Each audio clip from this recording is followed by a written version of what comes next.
Since I was a teenager, I was extremely intrigued about the human brain, and especially about this intellectual and almost philosophical question of how cognition emerges from the working of neuronal circuits.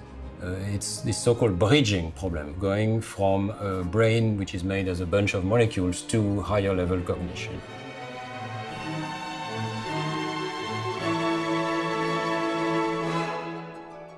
We seem to be the only species that develops a sense of exact number. We can think about number 37 and think it's a prime number, is very different from 38. But animal species can never do that. This symbolic ability of the human species must have specific biological roots, and we're trying to understand what these are, and also trying to understand what is the effect of education on the human brain. Recently, I've been collaborating with colleagues in linguistics and in anthropology, and we've been able to do psychological experiments with Amazonian Indians, probing what are the limits but also what is the competence of their numerical cognition in people who have very little access to education and whose language for speaking about number is limited. They have a rather short lexicon which stops around 5. So we've been able to show both what is universal about number. We definitely know now that there is a universal sense of number which is shared by infants, animals, and continues into adulthood. But also we begin to understand more and more what is being changed in the human brain, and these changes are induced by culture and education. The whole stream of research should ultimately contribute to the education domain.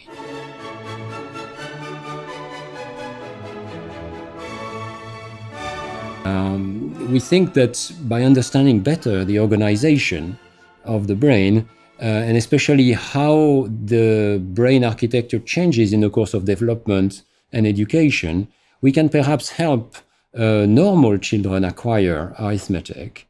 And we've begun to develop software to facilitate the acquisition of number sense, and especially number symbols in young children. But there is also a very interesting condition called developmental dyscalculia, which is very much like dyslexia in the domain of numbers. And children with dyscalculia can have a very selective deficit in understanding what arithmetic is about.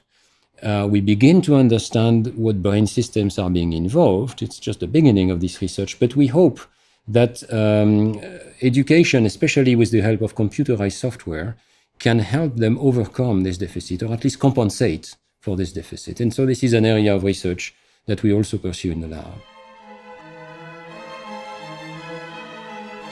So we're very lucky to be in a moment in science where we have new tools to study brain organization. And in this building in particular, we are very lucky to have a completely new building which is entirely dedicated to brain imaging of various forms, from electrical imaging of brain waves, magnetic fields of the brain, and also the functional and anatomical organization of the brain, as can be seen with magnetic resonance. And we have some of the highest power magnetic resonance tool. So it's fantastic to be doing science in this period, and I am as excited as ever about our field, because it's almost like doing physics in the best years of the early 20th century. It looks like the whole field is opening, and as a result, I have become very excited in many other fields of cognitive science. We are studying reading as another operation in which education changes profoundly the organization of the brain.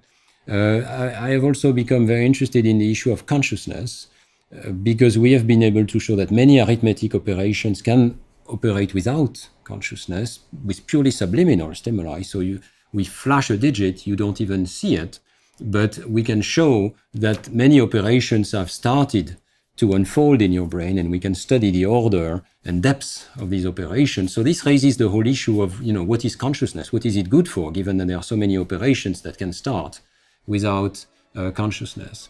So we feel that we are really on the brink of solving some of these big mysteries of the human mind and its origins. It's very exciting.